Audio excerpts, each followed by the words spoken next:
बिस्मिल्लाहिर्रहमानिर्रहीम। Dear students, हमने अपने प्रीवियस लेक्चर में कुछ डिसऑर्डर्स के मतलब डिस्कशन की थी। रेस्पिरेटरी डिसऑर्डर्स यानी अमराज़ तनफ़ुस, सांस की बीमारियाँ, रेस्पिरेटरी सिस्टम की बीमारियाँ। आज हम उन बीमारियों को मज़ीद आगे लेके जाएंगे और मज़ीद आगे दो जो डिसऑर्डर्स हैं जो आपकी बुक में दिए गए हैं उनको डिस्कस करेंगे। पहले हमने ब्रोंकाइटिस को ज़िक्र किया था, एम्फीज़ीमा को ज़िक्र किया था। आज हम निमोनिया को डिस्कस करेंगे। शॉर्ट क्वेश्चन भी आ जाता है, what is pneumonia, what is pneumonia, short question, what is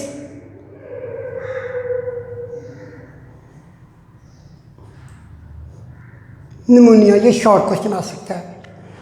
pneumonia is an infection of lungs.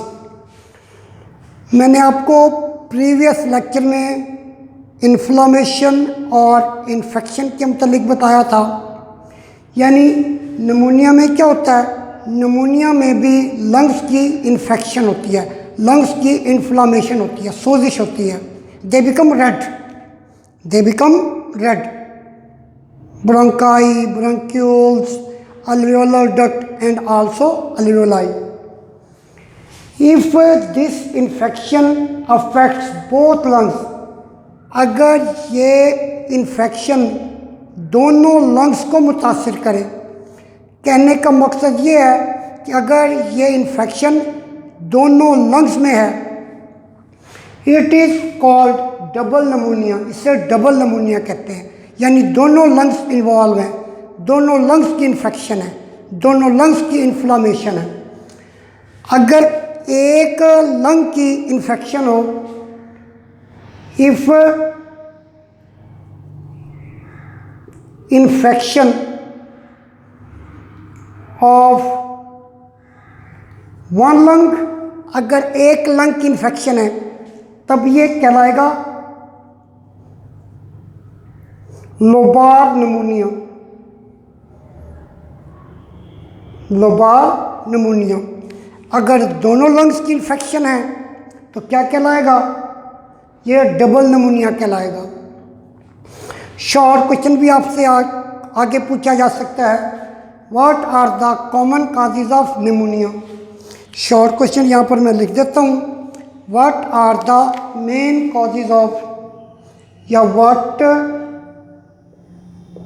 Short question, what are the common causes of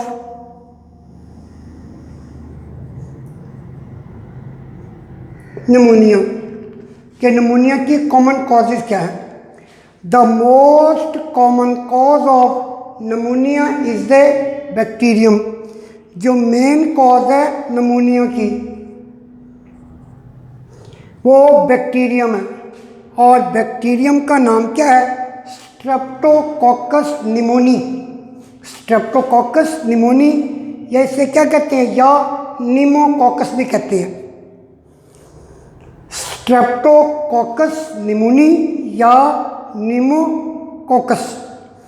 यहाँ पर आप डायग्राम में देख रहे हैं जो मैंने बनाई है, स्ट्रेप्टोकोकस निमोनी की मैंने डायग्राम बनाई है। ये मेन वजह है कि जो सबसे ज़्यादा निमोनिया होता है वो, इसे हम कहेंगे बैक्टीरियल निमोनिया। ये bacterial pneumonia, this is called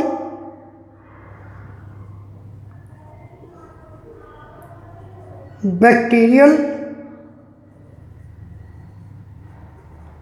pneumonia. यानी ऐसी इन्फेक्शन जो कि बैक्टीरिया की वजह से हो, लंग्स की ऐसी इन्फेक्शन जो कि निमोनिया की वजह से हो, जो बैक्टीरिया की वजह से हो। यानी लंग्स की ऐसी इन्फेक्शन जिसमें कोई बैक्टीरिया इन्वॉल्व हो, यानी लंग्स की ऐसी सोजिश जिसमें बैक्टीरिया इन्वॉल्व हो, स्ट्रेप्टोकोकस निमोनियाई या निमोकोकस, ये स्ट्रेप्टोकोकस निमोनिया है। इसके अलावा जो दूसरी वजूहत हैं, कुछ वायरल हैं, कुछ वायरस भी हैं जो कि निमोनिया काज करते हैं। इसमें इन्फ्लुएंजा वायरस है। इन्फ्लुएंजा वायरस में क्या होगा कि इन्फ्लुएंजा वायरस जो होते हैं, इन्फ्लुएंजा वायरस बेसिकली क्या करते हैं, ये फ्लू करते हैं, ये फ्लू कॉज करते हैं। जब फ्लू होगा तो साथ साथ लंग्स की इन्फेक्शन भी होगी। एंड फंगल इन्फेक्शन, और फंगस की वजह से भी लंग्स की इन्फेक्शन होती है। और जो फंगस की वजह से होती है लंग्स की इन्फेक्शन, उसे कहते हैं हिस्टोप्लाज्मोसिस। हिस्टोप्लाज्मोसिस यानी जो निमोनिया है उसकी जो सबसे बड़ी वजह है वो बैक्टीरिया है। उस बैक्टीरिया का क्या नाम है, यानी बैक्टीरियम का क्या नाम है, स्ट्रेप्टोकोकस निमोनिया या निमोकोकस। और कुछ वायरस इन्वॉल्व होते हैं जो कि निमोनिया काज करते हैं। उन वायरसेस में से एक वायरस इन्फ्लुएंजा वायरस जो कि निमोनिया कॉज करता है। इन्फ्लुएंजा वायरस वो होता है जिसकी वजह से फ्लू होता है, ज़ुकाम होता है। और कुछ फंगस की वजह से भी निमोनिया होता है, लेकिन फंगस की वजह से जो निमोनिया होता है उसे हिस्टोप्लाज्मोसिस कहते हैं। मे लीड टू निमोनिया, जिसकी वजह से निमोनिया होता है। अब शॉर्ट क्वेश्चन क्या था, what are the common causes of pneumonia. तो आंसर कहाँ से है, the most common cause of pneumonia is a bacterium streptococcus pneumoniae और pneumococcus, some viral influenza and fungal infection may lead to pneumonia. ये इसका answer है। When the positive organism those organisms which cause disease, वो organism जो कि disease cause करते हैं उन्हें पॉजिटिव ऑर्गेनिज्म कहते हैं। काज से बना पॉजिटिव, तो पॉजिटिव एजेंट्स या positive organism enter the alveoli, ये अल्वियोलाई में दाखिल होते हैं। ये अल्वियोलाई नॉर्मल अल्वियोलाई है, वो अल्वियोलाई में दाखिल होते हैं। दे सेटल देयर, वहाँ पर ठहरते हैं। एंड ग्रो इन नंबर, और फिर उनकी तादाद बढ़ती है। अगर बैक्टीरिया तो बैक्टीरिया की तादाद बढ़ेगी, अगर वायरस है तो वायरस की तादाद बढ़ेगी, अगर फंगस है तो फंगस की तादाद बढ़ेगी। अल्वियोलाई के अंदर बैक्टीरिया की तादाद भी बढ़ेगी अगर बैक्टीरियल नमूनिया है। अगर वायरल नमूनिया है तो अल्वियोलाई के अंदर या ब्रोंकाई या ब्रोंक्यूल्स के अंदर वायरस की तादाद बढ़ेगी। अगर निमोनिया फंगस की वजह से है तो फिर फंगस की तादाद बढ़ेगी अल्वियोलाई के अंदर। दे सेटल देयर, यानी वहाँ पर जाते हैं और फिर अपनी तादाद को बढ़ाते हैं। जितनी ज़्यादा तादाद बढ़ेगी उतना ज़्यादा बीमारी फैलेगी, यानी उतना ज़्यादा लंग्स इन्फेक्टेड होंगे, उतनी ज़्यादा लंग्स की इन्फेक्शन होगी, ज़्यादा से ज़्यादा लंग्स की इन्फ्लामेशन होगी। They break lung tissue and the area filled with fluid and pus. जब बैक्टीरिया की, वायरस की या फंगस की तादाद बढ़ेगी तो ये क्या करेंगे, ये लंग्स टिश्यूज को खाना शुरू कर देंगे, ये लंग्स टिश्यू को डिस्ट्रॉय करेंगे, उन्हें तबाह करेंगे। अल्टीमेटली उसका रिजल्ट क्या निकलेगा, वो जगह जिसको बैक्टीरिया ने, वायरस ने या फिर फंगस ने इन्फेक्टेड किया है, फॉर एग्जांपल जैसे अल्वियोलाई है, नॉर्मल ये अल्वियोलाई है, एक तो अल्वियोलाई डैमेज होगी, डैमेज होने के साथ साथ इसमें बहुत ज़्यादा पानी भर जाएगा, पानी के साथ साथ इसमें क्या होगी, पस होगी, यानी कि पीप होगी, पस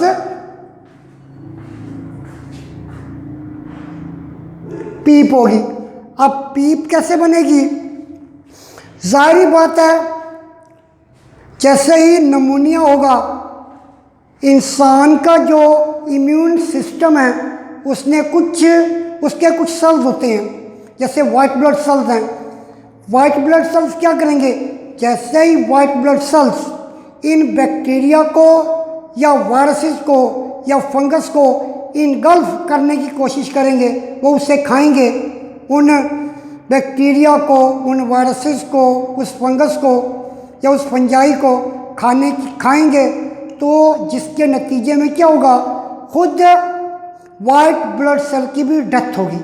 अब वो जो वाइट ब्लड सेल की जब डेथ होगी तो वो क्या कहलाएगी, वो पस कहलाएगी, यानी वहाँ पर सारी की सारी क्या बन जाएगी, सारी की सारी पस बन जाएगी। शॉर्ट क्वेश्चन भी आ सकता है यहाँ पर। अब शॉर्ट क्वेश्चन दूसरा क्या आ सकता है, what are the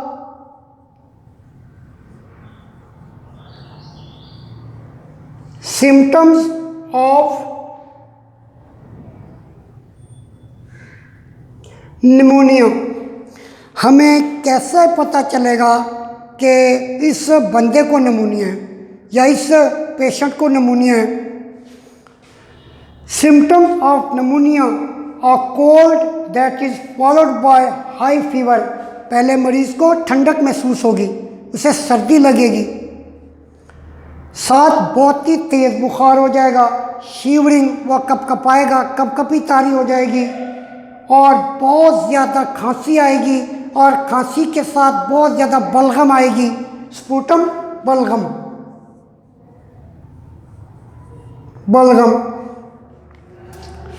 with sputum production, बहुत ज़्यादा तादाद में बलगम आएगी। पेशेंट में बिकम शॉर्ट ऑफ ब्रीथ, मरीज को सांस लेने में तंगी होगी,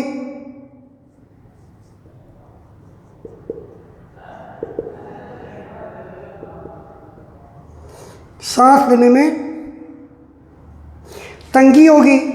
द पेशेंट स्किन कलर में चेंज एंड बिकम डस्की और पर्पलिश। अब इसका मतलब क्या है, इसको मैंने लिखा है यहाँ पर, a condition known as cyanosis. ये वो कंडीशन होती है जिसे साइनोसिस कहते हैं। A bluish colour of skin due to less oxygen in blood. देखो बेटे, जैसे लंग्स के टिश्यू डैमेज होंगे, अल्टीमेटली अल्वियोलाई भी डैमेज होंगी। जब अल्वियोलाई डैमेज होंगी तो सही तौर पर गैसियस एक्सचेंज नहीं हो पाएगी, यानी ज़्यादा से ज़्यादा ऑक्सीजन ब्लड में नहीं जा सकती। जब ज़्यादा से ज़्यादा ऑक्सीजन ब्लड में नहीं जाएगी, अल्टीमेटली ब्लड में ऑक्सीजन की कमी होगी। ऑक्सीजन की कमी की वजह से मरीज़ की स्किन का कलर ब्लू हो जाएगा, उसके होंठों का कलर ब्लू हो जाएगा। होंठों के कलर का ब्लू हो जाना, साथ स्किन का ब्लू हो जाना, वजह क्या है, क्योंकि ब्लड में ऑक्सीजन की कमी है। इस कंडीशन को साइनोसिस कहा जाता है, या फिर क्या कहते हैं, skin colour may change and become dusky or purplish. It means that the patient's skin color becomes blue. The patient's skin color becomes blue. उसकी स्किन का कलर ब्लू हो जाता है, ख़ास तौर पर लिप्स ब्लू हो जाते हैं। It is due to poor oxygenation of blood. वजह क्या है, पुअर ऑक्सीजनेशन ऑफ ब्लड है, यानी ब्लड के अंदर ऑक्सीजन की कमी है। ऑक्सीजन की कमी क्यों आई, उसकी वजह यह है कि इन बैक्टीरिया ने, इन वायरसेस ने और इस फंजाई ने लंग्स के टिश्यू को डैमेज कर दिया। उस डैमेज होने की वजह से एक्सचेंज ऑफ गैसेस कम होगी। जब एक्सचेंज ऑफ गैसेस कम होगी अल्टीमेटली ब्लड के अंदर ऑक्सीजन की कमी हो जाएगी और जिल्द जो है ये ब्लू हो जाएगी, जो कंडीशन क्या कहलाएगी, वो साइनोसिस कहलाएगी। और it is due to poor oxygenation of blood, के ब्लड के अंदर ऑक्सीजन की कमी है। इधर देखिए अब डायग्राम में ये नॉर्मल अल्वेओलाई है और ये वो अल्वेओलाई है जो कि अफेक्टेड है।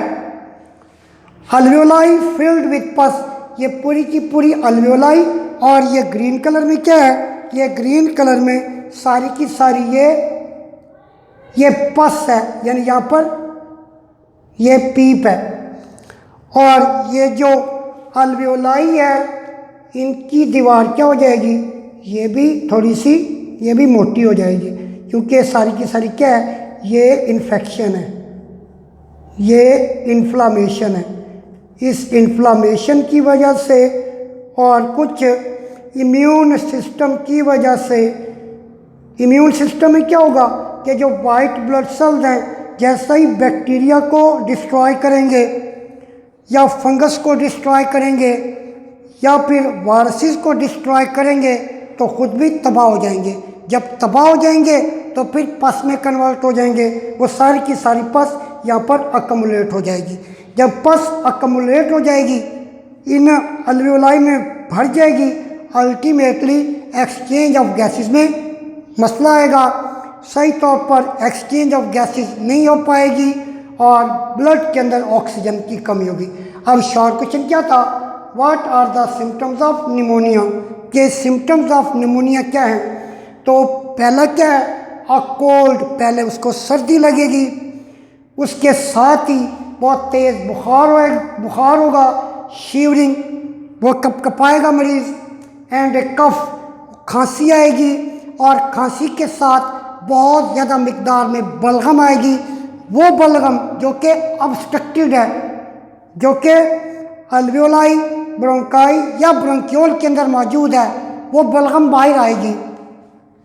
जैसे ही बलगम बाहर आती है मरीज़ को कुछ सुकून होता है, लेकिन बाद में फिर बलगम बन जाती है। पेशेंट में बिकम शॉर्ट ऑफ ब्रीथ, मरीज़ को सांस में तंगी होगी। द पेशेंट स्किन कलर में चेंज एंड बिकम डस्की और पर्पलिश। डस्की और पर्पलिश का मतलब मैंने आपको बता दिया है, इस कंडीशन को कहते हैं साइनोसिस, यानी मरीज़ की जो स्किन है वो ब्लू है, स्किन ब्लू हो जाएगी। ब्लू होने की वजह क्या है कि सारा के सार कुछ लंग्स के टिश्यू डैमेज हो गए हैं। ये जो लंग्स के टिश्यू डैमेज हुए हैं जिसकी वजह से एक्सचेंज ऑफ गैसेस बहुत कम हुई है। अब ब्लड के अंदर ऑक्सीजन की कमी है, उस ऑक्सीजन की कमी की वजह से स्किन क्या हो गई है, ब्लू हो गई है। डियर स्टूडेंट्स,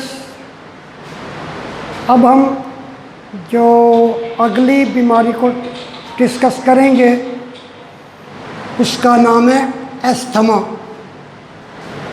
अब हम एस्थमा को डिस्कस करेंगे। उर्दू में इसको कहते हैं दमा। Asthma is a form of allergy. Asthma क्या है, फॉर्म ऑफ एलर्जी है। एलर्जी क्या होता है, are damaging immune response by the body to a substance, especially a particular food, pollen, fur और dust। इसके एग्जाम्पल है, बॉडी के अंदर कुछ ऐसे सब्सटेंस चले जाते हैं, जैसे वो जाते हैं बॉडी के अंदर तो बॉडी में मौजूद, यानी मेरी बॉडी के अंदर मेरा जो इम्यून सिस्टम है, क़ुव्वत मुदाफ़त का सिस्टम है, मेरा इम्यून सिस्टम अल्टीमेटली क्या करेगा, उन सब्सटेंसेस के ख़िलाफ़ रिएक्ट करेगा। यानी for example white blood cells हैं, वाइट ब्लड सेल्स जैसे ही उस चीज़ को डिस्ट्रॉय करने की कोशिश करते हैं, जैसे वो डिस्ट्रॉय करते हैं डिस्ट्रॉय करने के साथ साथ वो नॉर्मली बॉडी के सेल्स को भी डिस्ट्रॉय करते हैं। इसे हम क्या कहते हैं? ये एक एलर्जी है। यानी मैं दोबारा दोहराता हूँ, जैसे जैसे ही कोई फॉरेन पार्टिकल हमारी बॉडी में जाता है, जैसे ही वो फॉरेन पार्टिकल हमारी बॉडी में जाएगा, बॉडी के किसी हिस्से में गया है, फॉर एग्जांपल लंग्स में गया है, हवा के ज़रिए लंग्स में गए वो सब्सटेंस, तो मेरी बॉडी का इम्यून सिस्टम फौरी तौर पर रिएक्ट करेगा। जैसे रिएक्ट करेगा, उस सब्सटेंस को डिस्ट्रॉय करने की कोशिश करेगा, उसको भी डिस्ट्रॉय करेगा, साथ साथ नॉर्मल बॉडी के सेल्स को भी डिस्ट्रॉय करेगा। इसे एलर्जी कहा जाता है। तो दमा क्या है? फॉर्म ऑफ एलर्जी है, in which there is inflammation of the bronchi. Inflammation होती है, यानी जैसे ही कोई चीज़ ब्रोंकाई में जाएगी, फॉरेन पार्टिकल है, फॉर एग्जांपल डस्ट है, स्मोक है, पोलन है, और जितने भी सब्सटेंसेस हैं, जैसे पोलन, डस्ट, कोई पार्टिकुलर फूड होगी, तो फिर वो ब्लड के अंदर होगी। ब्रोंकाई और ब्रोंकियोल्स में जैसे वो सब्सटेंस जाएगा, तो फौरी तौर पर मेरा जो इम्यून सिस्टम है, इम्यून सिस्टम क्या करेगा? इम्यून सिस्टम उन पार्टिकल को डिस्ट्रॉय करेगा, लेकिन पार्टिकल को डिस्ट्रॉय करने के साथ साथ लंग्स के सेल्स को भी डिस्ट्रॉय करेगा। जैसे डिस्ट्रॉय करेगा, अल्टीमेटली लंग्स की क्या होगी? इन्फेक्शन होगी, यानी ब्रोंकाई और ब्रोंकियोल्स की इन्फेक्शन होगी। बाज़-ओ-क़ात अस्थमा में ये भी होता है कि इम्यून सिस्टम के रिएक्शन की वजह से एक केमिकल पैदा होता है जिसे हिस्टामीन कहा जाता है। हिस्टामीन, यानी जैसे ही कोई फॉरेन पार्टिकल ब्रोंकाई और ब्रोंकियोल्स में गया है, तो ब्रोंकाई और ब्रोंकियोल्स के जो सेल्स होंगे वो एक केमिकल निकालेंगे, उस केमिकल को कहते हैं हिस्टामीन।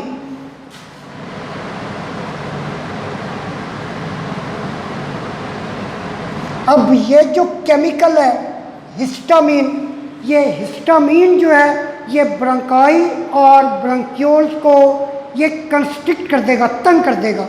यानी ब्रोंकाई और ब्रोंकियोल्स हिस्टामीन की वजह से तंग हो जाएंगे,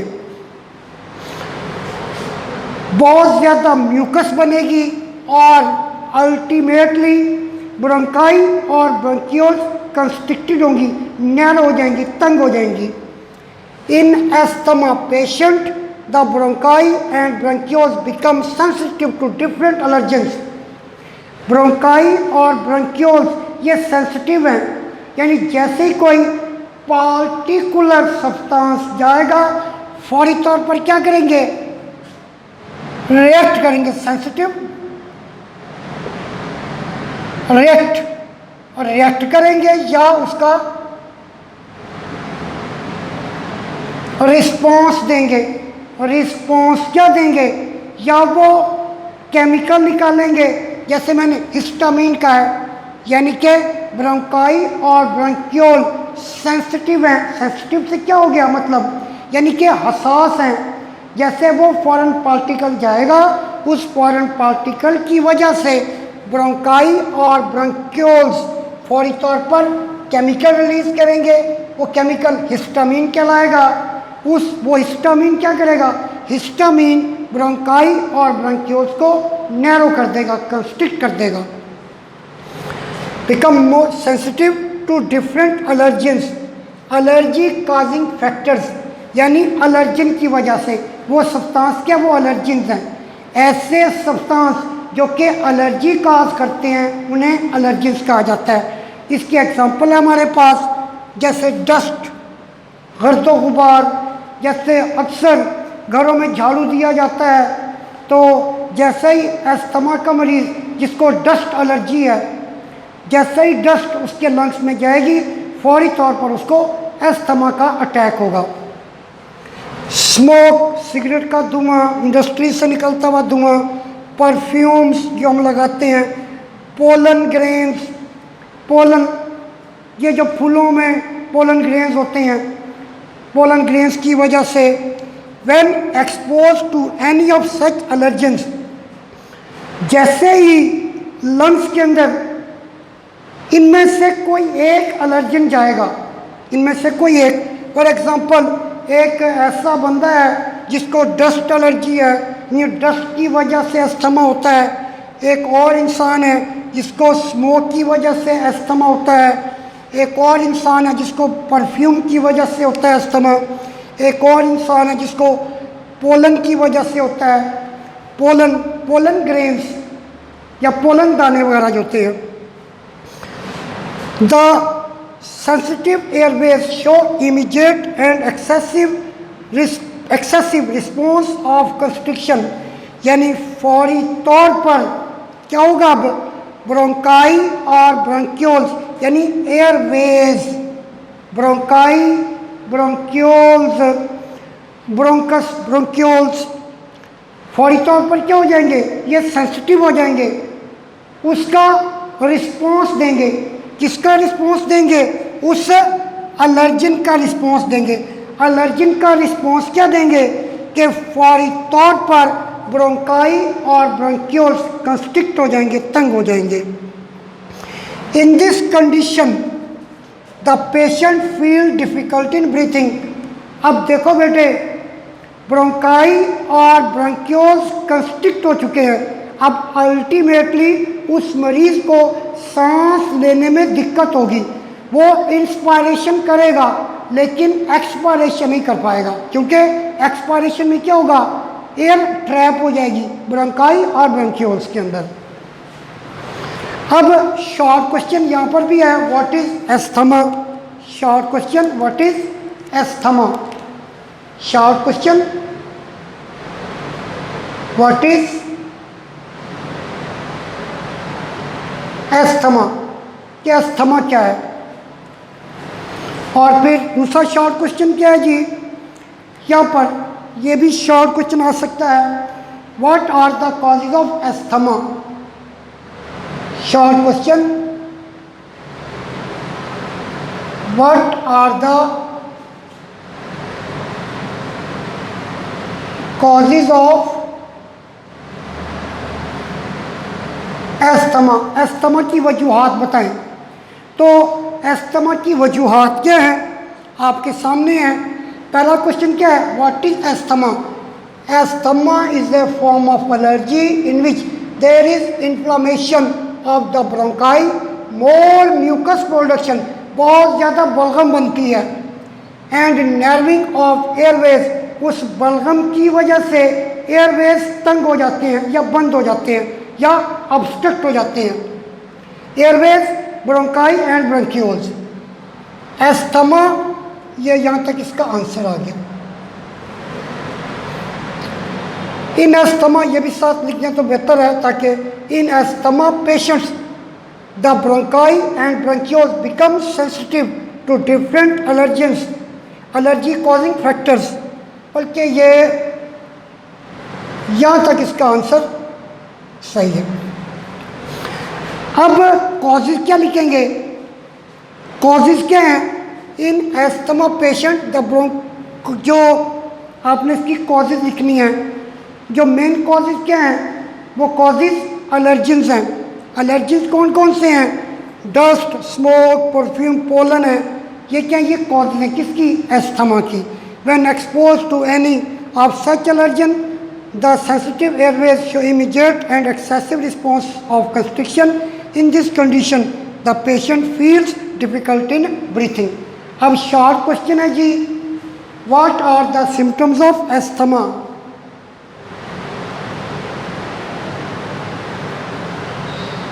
what are the symptoms of asthma. Asthma की अलामात बतानी है। हमें कैसे पता चलेगा कि इस इंसान को दमा है।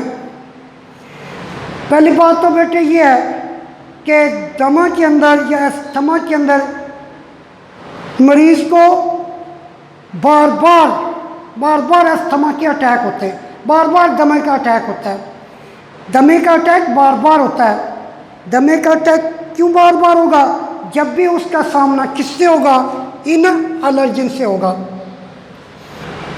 The symptoms of asthma vary from person to person. जो अलामात हैं इंसान टू इंसान, इंसान से इंसान के दरमियान क्या मुख्तलिफ होती हैं, यानी सारी की सारी अलामात एक इंसान में नहीं हो सकती, वेरी करती हैं। किसी को सांस की तंगी होती है और किसी को खांसी बहुत तेज़ होना शुरू हो जाती है, किसी को चेस्ट की टाइटनेस होती है, सीने में तंगी महसूस होती है। द मेजर सिम्टम इंक्लूड, जो सबसे बड़ी अलामात हैं, शॉर्टनेस ऑफ ब्रीथ, सांस की तंगी होती है, सांस लेने में तंगी होती है, सांस लेने में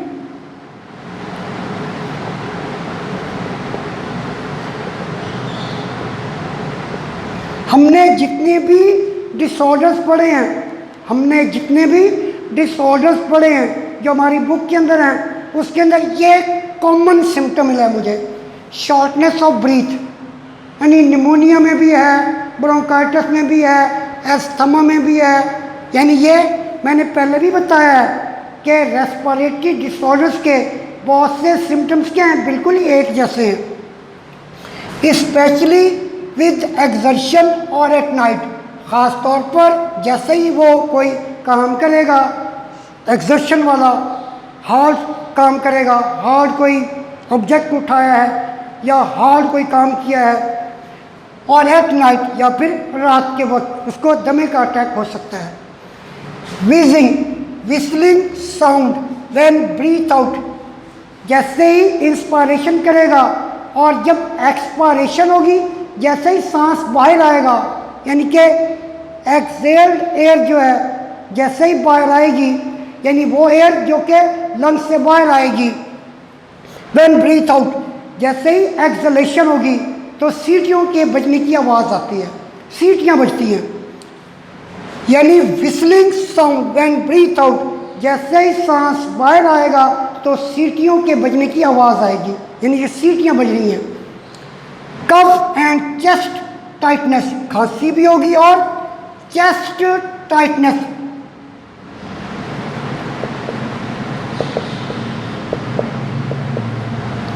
सीने में तंगी, सीने की जकड़न, ऐसा महसूस होगा उसको कि जैसे उसकी छाती जकड़ गई है, किसी ने पकड़ लिया है।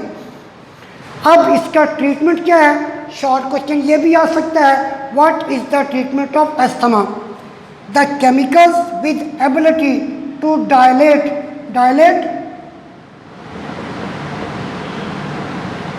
फैला देना, खोल देना, डायलेट कर देना। The bronchi and bronchioles are used in the treatment of asthma. कुछ ऐसे केमिकल्स हैं जो कि अक्सर एस्थमा के मरीज़ यूज़ करते हैं ताकि उनकी ब्रोंकाई और ब्रोंक्यूल्स डायलेट हो जाएं, खुल जाएं, फैल जाएं, खुल जाएं। Such medicine are given in the form of inhaler. ऐसी मेडिसिन जो होती हैं वो इनहेलर की शक्ल में दी जाती हैं, यानी कि वो नाक के ज़रिए वो इनहेल करते हैं। यानी कुछ इनहेलर मिलते हैं जो कि वो नाक के करीब लाते हैं, उस इनहेलर को दबाते हैं, उससे वो मेडिसिन जो होती है वो उनके सांस के ज़रिए उनके फेफड़ों में जाती है, और वो मेडिसिन क्या करती है, वो मेडिसिन जो है वो, या वो जो मेडिसिन है वो ब्रोंकाई और ब्रोंक्यूल को क्या करेगी, डायलेट करेगी। हम उस मेडिसिन को वैसे आम ज़बान में क्या कहते हैं, ब्रोंको डायलेटर, ब्रोंको डायलेटर,